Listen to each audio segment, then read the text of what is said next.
Hi, this is just a quick video off the hip because I have not made one in so long and I've gotten lots of comments from people about that. And I actually just made one, but I said so many things like wrong in it that it was longer and I'm just rambling like I'm going to do now because it's not pre-thought out or anything. For example, like I was like, take your vitamin C with riboflavin, not riboflavin, with flavonoids. So, without opening these things up, this is how long it's been since I made a video because this is my sonogram results and on my liver and whole abdominal region, and this was my blood test results. And my birthday was in October, and some of you said happy birthday. 44, and happy to be here. Thank you for the birthday wishes back when that happened.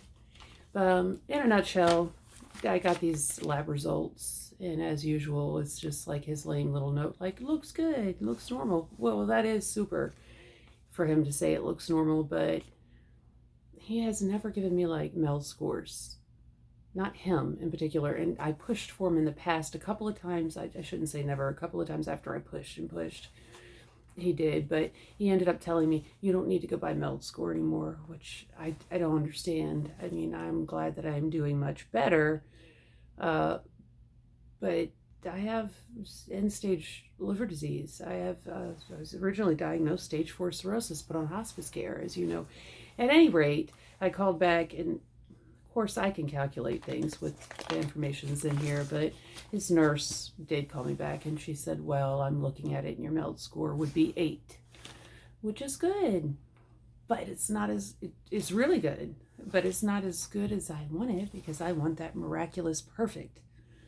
And some people are like, keep dreaming. Well, I will, thanks. And then my sonogram, because basically he's just like, looks normal, have to, come back in 6 months. Which all of us with liver disease are very susceptible to liver cancer, so they have to check for that and everything else going on in there. I have the of course the scarring on my liver, obviously cirrhosis, but I also had things in there like my right kidney is really small. It's much smaller than my other kidney. And I looked that up online, and it's like, that's normal, but my right kidney is like 8 point something. I could pull it out, but so I had questions about that. I had to call and ask, and then I had some like the aortic something had atherosclerosis, and they said, oh, that's normal. Lots of people have that. Well,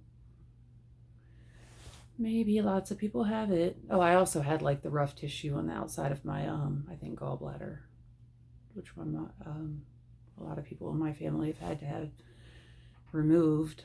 Hopefully I won't have to because everybody has issues after that. But anyways, they didn't have any notes about that stuff, so I did figure they didn't make any notes about it. It's okay, but I still want to know about it. They didn't even comment. I was just looking, and they did end up saying, well, actually what my doctor's office said was, because it was the nurse that called back, and she was like, well, if the person who reads these didn't note it specific as an issue on there, then it's not an issue. It's like, okay, well, I remember back in September when I got these results, I read those, and my Facebook post was, well, this is just a reminder that I am in fact mortal. Because you know how it is, I'm feeling all good because I went from hospice care to going to the gym and feeling great. But we're all mortal. Excuse me. Now I'm trying to remember what all I rambled through. A good friend of mine who's really knowledgeable on mushrooms and plants, and he has his own business. When I was very sick, he sent me some things out of the kindness of his heart, and he recently saw that I had videos on here and sent me some really great wishes and love. And I have asked him, and I haven't heard back, so I have to re-ask him. I want to give out his name and his information for his company, but he hasn't got it. I have to check with him first. I have to hear back for sure, because you know how it is, you have to respect people. You can't just be throwing stuff out without permission. Let's see, another thing that made me feel mortal lately is that I feel like I have encephalopathy again. Not super bad, but enough for me to notice and other people notice. And so that's frustrating. I have one of these left over from back when I was getting it every month. It's the Xifaxan. And that was the last one from when I was taking it all the time. And of course there's lactulose, but I quit taking that a long time ago as soon as I didn't have to take it anymore, because we all know what that does. But if any of you have serious encephalopathy going on, make sure you take your lactulose and this antibiotic, Xifaxan. If your doctor hasn't told you about it, he or she should have. Anyhow, it's expensive antibiotic, like a couple $1,000s a month. But if you have serious liver disease, your doctor should be able to submit your information to this company and it should be covered, or contact the company directly. And as I always say, always check with your doctors first. But I believe in the milk thistle, vitamin C with flavonoids, not riboflavin, and SAMe, which, by the way, this SAMe in Europe, it also helps people with their moods, and doctors actually prescribe it over there for people's depression and their moods. But I'm saying it, you can look it up for yourself. It goes hand in hand with my very favorite thing, the glutathione that I always talk about. These go hand in hand, along with the vitamin C, actually, for you to really use, for your body to really use the glutathione. For those of you who don't know, you see it in my other videos, I always say it, we naturally produce glutathione, but with liver disease, you don't produce enough of it. Everyone should really be taking it anyway, but Google it and check with your doctor. And of course, the dandelion root and that sort of thing as well. Also, some people have chimed in comments and mentioned some medication that actually does. It is shown really positive results with healing for cirrhosis with people who have cirrhosis for other reasons, like hepatitis. When I say other reasons, I just say other because I have it from alcohol. Although I've had some doctors tell me recently that along with the fact that I was drinking, I could have just been kind of had a predisposition for it.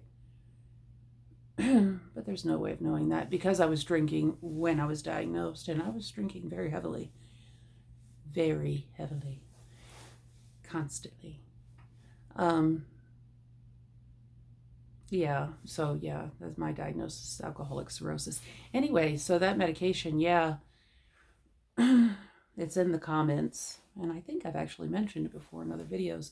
For some reason, it doesn't show positive results, any real results for those with alcoholic cirrhosis. I don't know why that is, but it's upsetting. I've talked about all kinds of other treatments, like possible treatments in other videos, so if you haven't seen them, you have to go back and look through those videos. Another thing that I need to do is start a Facebook group. And the only reason I haven't done it is because, and just for information, because there's already support groups all over social media. There's several on Facebook.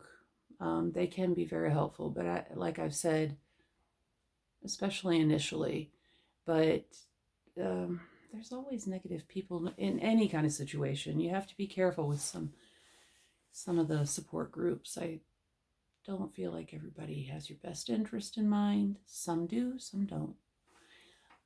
But I wanted to start a Facebook page because since I was originally sick, and then as I became better and better, I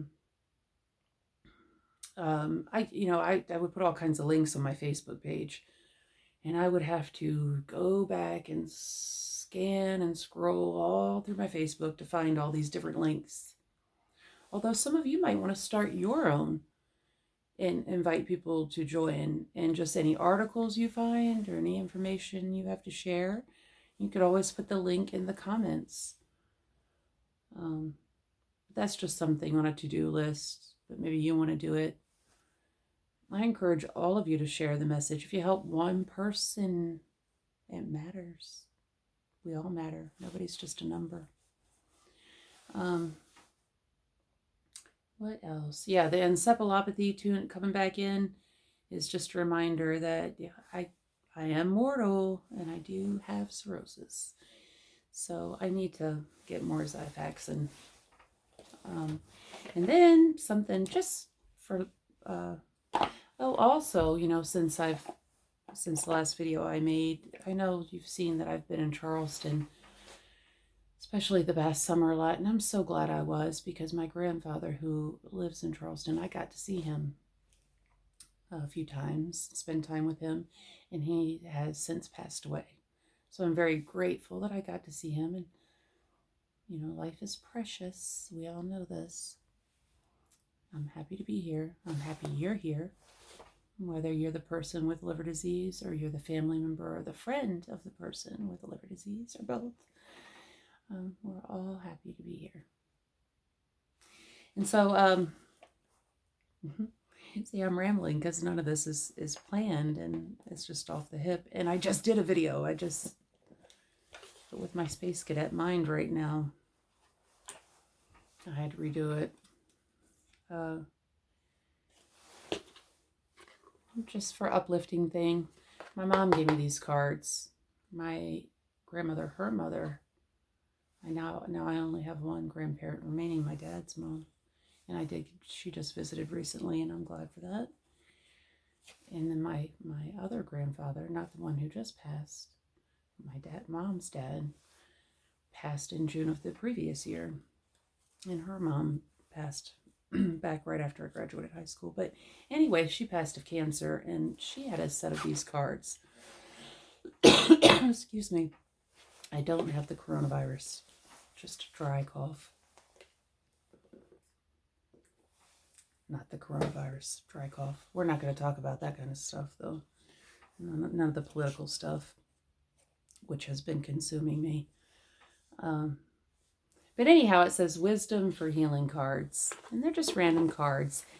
And I had picked one out, and then it didn't speak to me. And then I thought, well, I will share it anyway, because maybe it speaks to one of you. And then I was going to pick another one. And when I was last recording, these other two were just sitting on top. And so, I don't know. They're all good cards, but the original one that did not really speak to me right now was assess your relationship. And it says, today's lesson, identify one dynamic or component of a close relationship that's vital to your emotional and physical health. This is especially important if you are healing and a particular relationship is causing you stress. If your relationship is a healthy union, then celebrate your goal to integrate your relationship into the quality of your life. And then, like I said, I was just adding this to the video just for something nice. But these other two were on top, and they did kind of speak to me, and probably to all of us, but one was accept life's challenges. We do. And the other one was let go of resentment, which really does speak to me because it leads me into something else I was going to talk about. But before I read those two cards, because that leads me into something else, you guys have asked about diet. I've talked about it in other videos. You can look up liver healthy diet all over the internet. And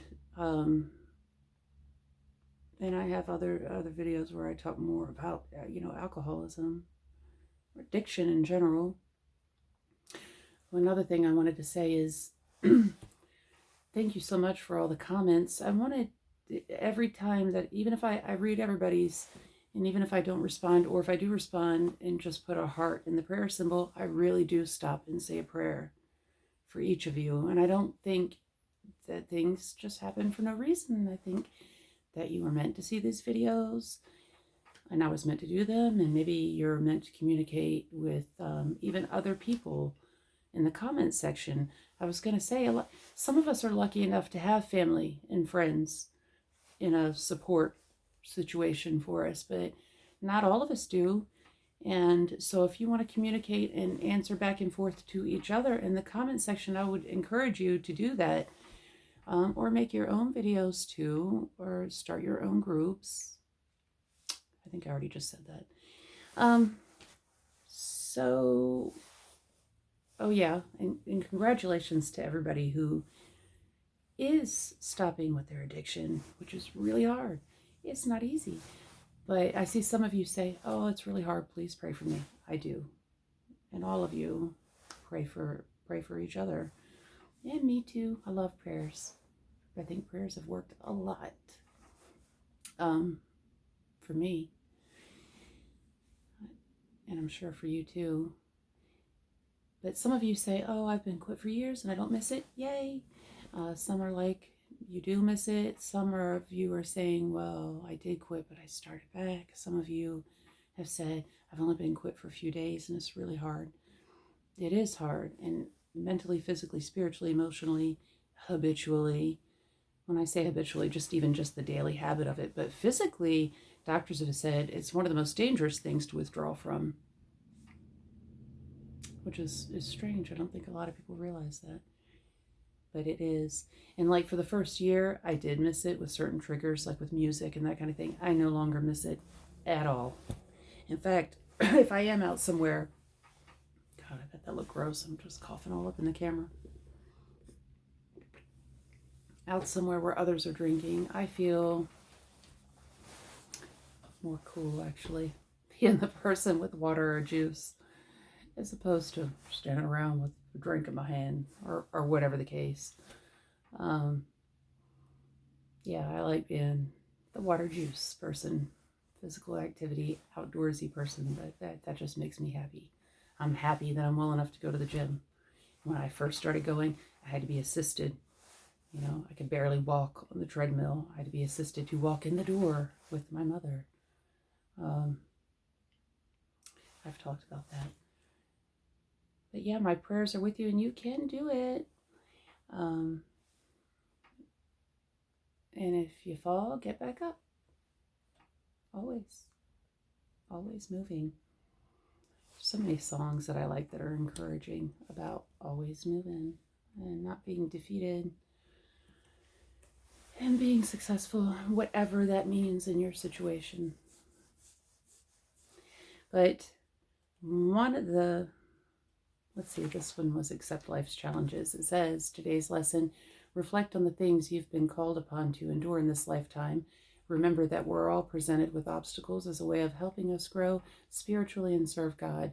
Your goal, to examine the challenges in your life and make peace with them, whatever that means to you. And I know not some of you have different spiritual beliefs, and I encourage you to embrace them, whatever yours may be. This card happened to have been on the top, and the reason this one does speak to me is because we're just talking about the drinking and giving it up. One of the things that sometimes makes people start drinking again is either A, they have the quit mood, like, well, F it, I'm just going to drink. Don't do that, because then you won't be here. But another reason is because you beat yourself up and you feel so terrible about yourself. Because whether you admit it to other people or not, you feel really bad about a lot of the stupid things you've done, said, embarrassing things, hurtful things, embarrassing things. I know I have a whole lot. As a matter of fact, my Facebook memories will often come up, and it could be from some time ago, a long time ago, because I've been drinking a long time now, and I'm so glad. But some of my memories will pop up in the Facebook news feed, and I hate them. But because I'm like, that's not me. And that's really stupid or rude or petty or nonsensical in some way, but just really not me. And then for a minute you're mad at yourself, and then I'm like, no, I'm not going to be mad at myself. That was part of what I did and part of what I went through, and that was me then, and this is me today. I always feel like a different person every day, and I'm like, this is me today. So don't beat yourself up, because that could just be an endless cycle. And you need to be forgiving to yourself. But this says, let go of resentment. Today's lesson, acknowledge one resentful feeling you need to release, and keep in mind that all types of resentment are poison and harm the healing process. Your goal to become mindful of your reasons for staying angry and to begin letting go of negative feelings by the end of the day. I'm sure you could do that. You could handle that. Obviously, you're all tough because you are present here today and listening to this video, which means you're interested in success and living, or in your loved one or your friend living, depending on your situation. But tying that last card in to the whole drinking thing or addiction in general, and not to beat yourself up, not to hold on to resentment, was I happened upon this today. This actually popped into my mind because of another conversation that I saw on Facebook in a group. But I shared this because it just popped into my mind. But it's 1 Corinthians. And that made me think of this video. And I was like, I got to go ahead and do this video because I've seen these comments from people and it's been a long time. And it was on my mind, especially with those of you with the drinking or the addiction, that we're often so able to forgive others and be kind to others and love others, and we don't do it for ourselves. I'm sure you've heard other talkers, inspirational or success type talkers, say the same sort of thing, but that popped into my mind today. You need to be that forgiving of yourself and love yourself. So a lot of times we hear 1 Corinthians and we think of it as how to treat others in the world. But I say, yeah, that's true. But also apply it to yourself. Love is patient, love is kind. It does not envy, it does not boast. It is not proud, it does not dishonor others. It is not self-seeking. It is not easily angered. It keeps no records of wrongs. Love does not delight in evil, but rejoices with the truth. It always protects, always trusts, always hopes, always perseveres. And with that, I'll leave you to next time.